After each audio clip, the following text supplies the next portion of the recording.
Good morning, it's Christmas Eve. Happy Christmas everyone. Just setting off from a 7 kilowatt pod point charger at Aldi in Castleford near Escape, if anybody knows that. It's a beautiful day and we're on a mission. We've got 104 miles range and we are heading to Argos in Selby, which is the workplace of my better half. We're taking her a coffee. Working in retail, folks, it's completely thankless. I think we all recognise this time of year. We can all be a bit of an idiot at times, particularly when we have to queue for things and rubbish like that, etc. Well, when you're on the sharp end of us people in the retail sector, it's not very nice. Not very nice at all. And some of the stories, in fact, that I hear are quite horrific. Indeed, there was a good old event a couple of days ago where my good lady basically had, and colleagues of hers rather, had Argos catalogues thrown at them by a customer, would you believe, because he had to wait for his order rather than it actually being in stock. So yeah, come on folks, get a grip, good lord. It's Christmas. So, oh, we're misting up nicely here. Let's turn the vents back on. So yeah, Christmas time. Time for family, time for a bit of rest and relaxation, and definitely a time to demist the windows a little bit more. Nice short, sharp blast.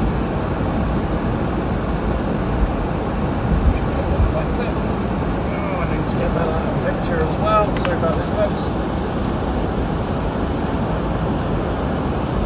That should be better, I hope. Okay, yeah. So, taking my lovely wife a nice cup of coffee. It started off with 104 miles range. We're heading on the M62 back towards home. We're going to obviously bypass home now and then head through to Argos, where my good lady wife works, and give her what should be, hopefully, a nice hot cup of coffee. Let's see. Do have it in a thermal mug, one of Starbucks plastic ones actually, which are remarkably good at keeping your drink warm. And to be honest, she's that much of a Starbucks fan as, yeah, I have to say so am I, that actually it doesn't really matter, even if it gets there cold, to be honest, because she can microwave it, or indeed she can pop it into the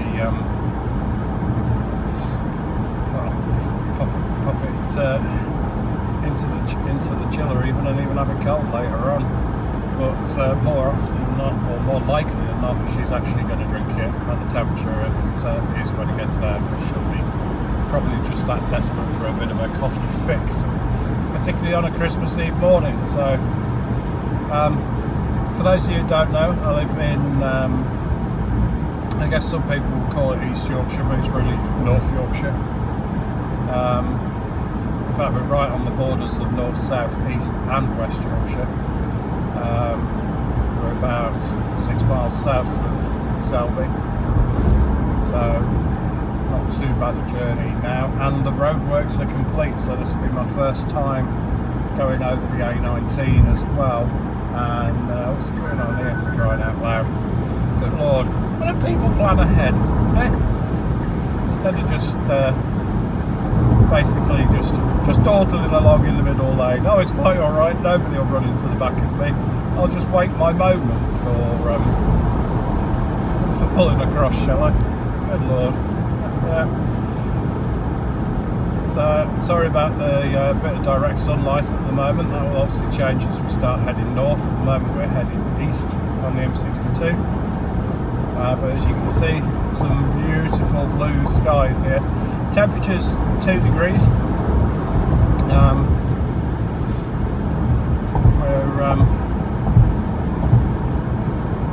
not preheated today. Didn't charge it to 100%. I've been and done a few errands, but I just had a quick top up there at the Aldi near to the Starbucks Escape, and yeah, very useful. That is, just to put a bit of extra juice in there, and now we can cruise along here at a nice 70 mile an hour.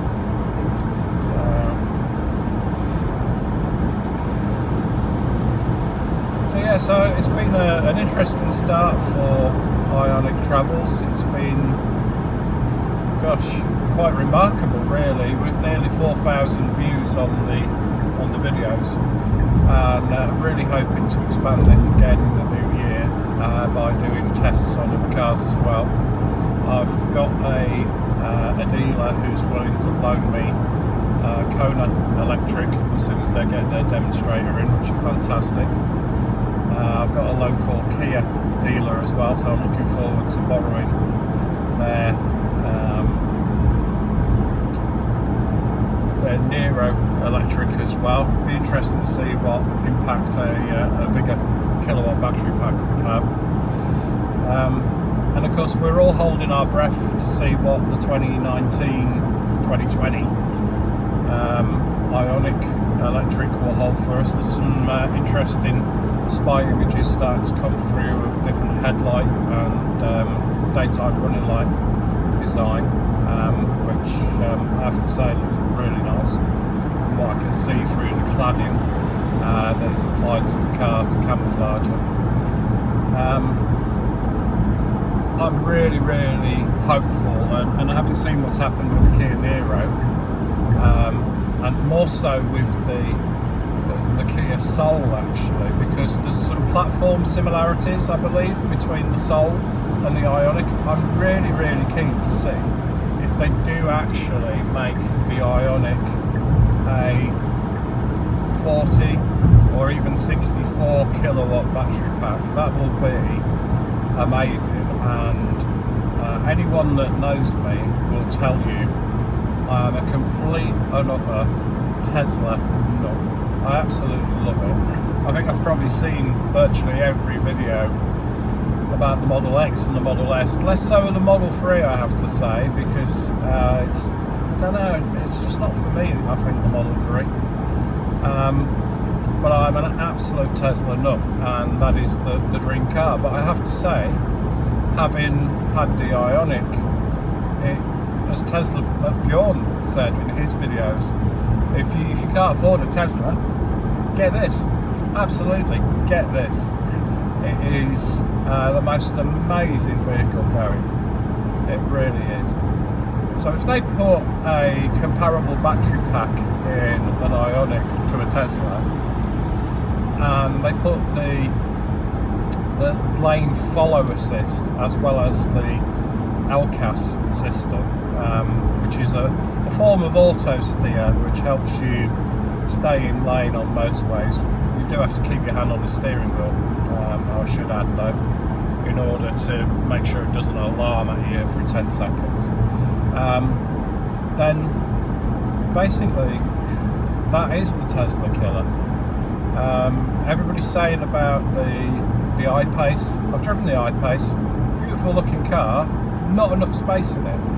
You actually look at the space in that compared to the space in the Ioniq, and apart from the boot being bigger, I'm sorry, the actual Ioniq is a much nicer design car in my humble opinion.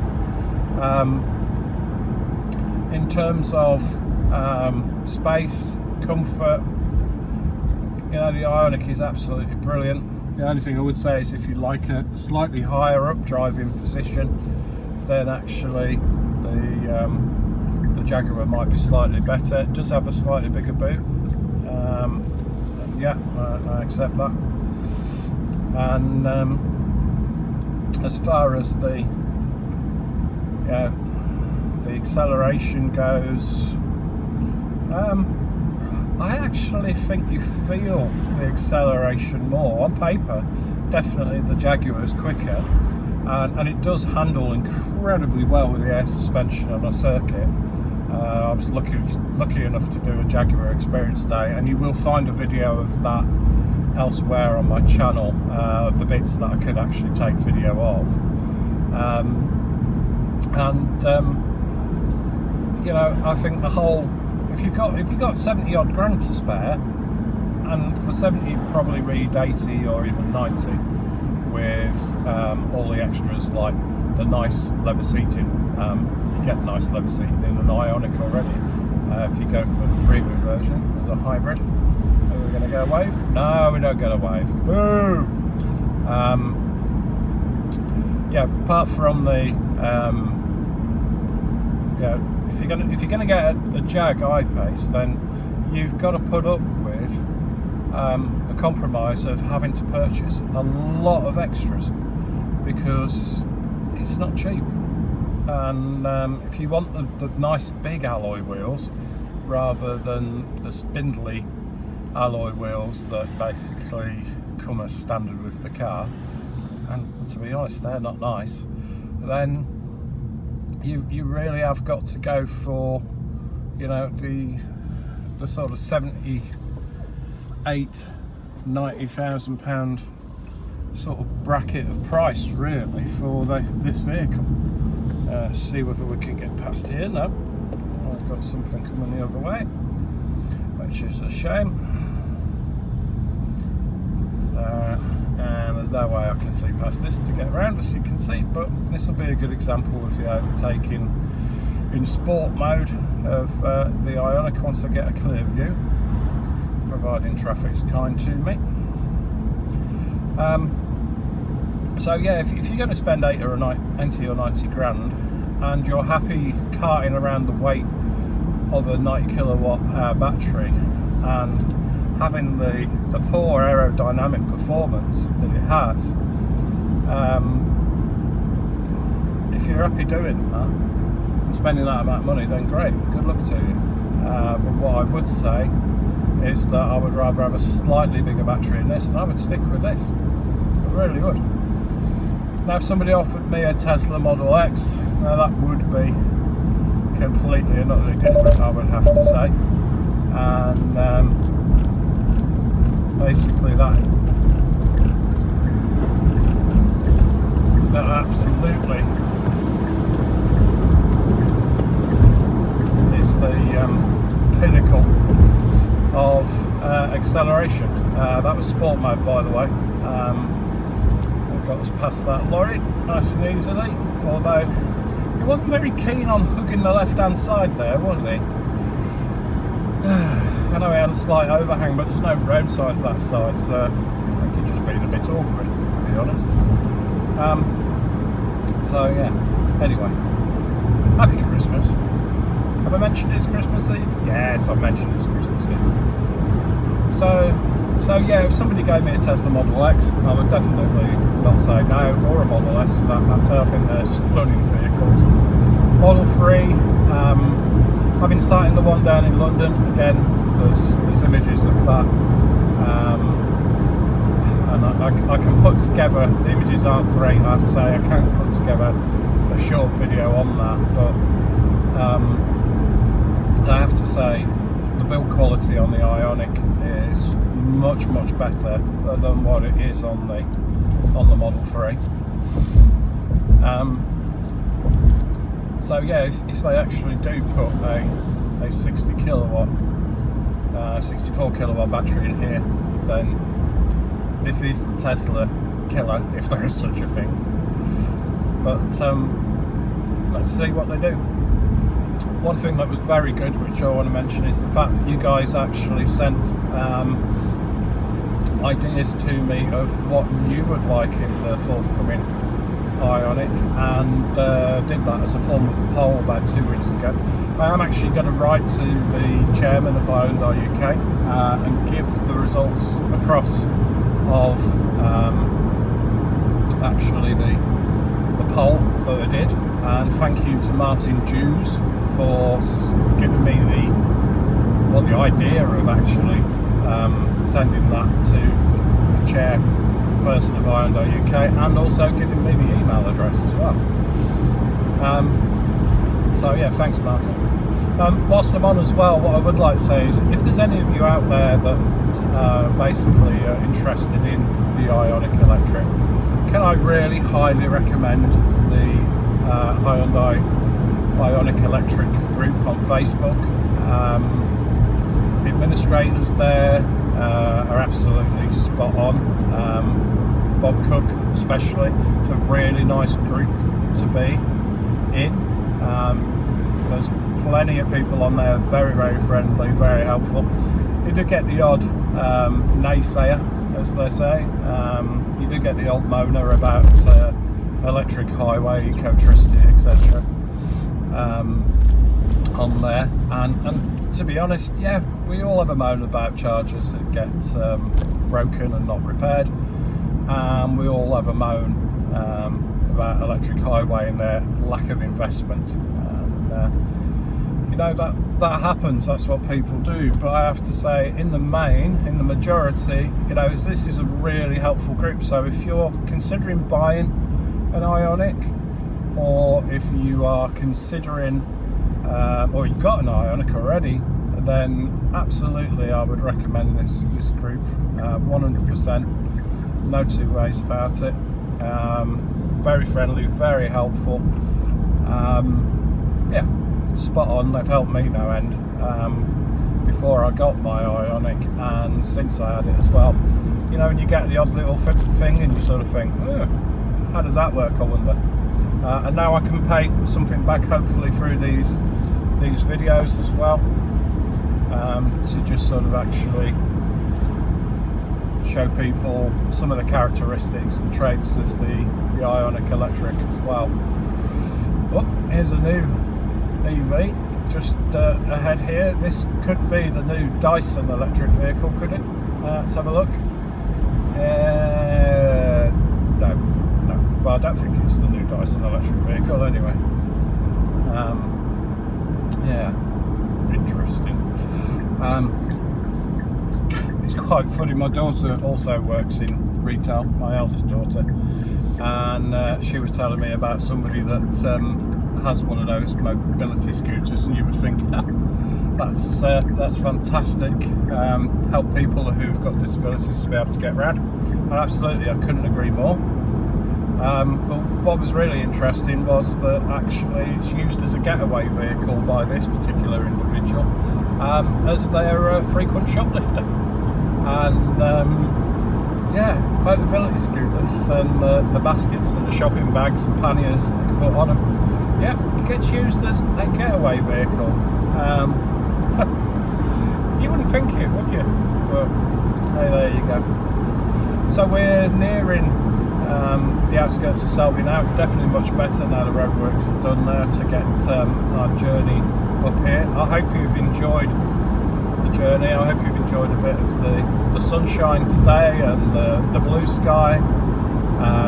A little taste of sports mode there as we went past that lorry. And just to give you an update on the range, we started off with 104. We're now on 92. I've not been shy of using a bit of sports mode there, and I certainly haven't driven at my usual 56, 60 mile an hour on the motorway either, because of the fact that I want this coffee, which, let's just put my hand on the container, yeah, that's still nice and warm. I want to get this coffee to my good lady. So, one thing I must mention about the Ioniq, and indeed electric vehicles, is that, you know what, you've got a nice bit of acceleration away from the junction there, and you sort of go for the gaps that you wouldn't normally go for, because you've got a bit of hesitancy from, say, a turbo diesel. or indeed a petrol car.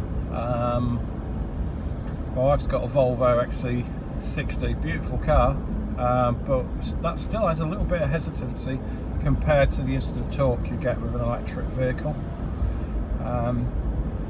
So yeah, I find myself getting a little bit caught out sometimes with that when driving, compared to driving this, because you see a gap, you can just go for it. So anyway, final little note from me, just as we're approaching now our final destination, is have a safe, happy, warm, wonderful Christmas.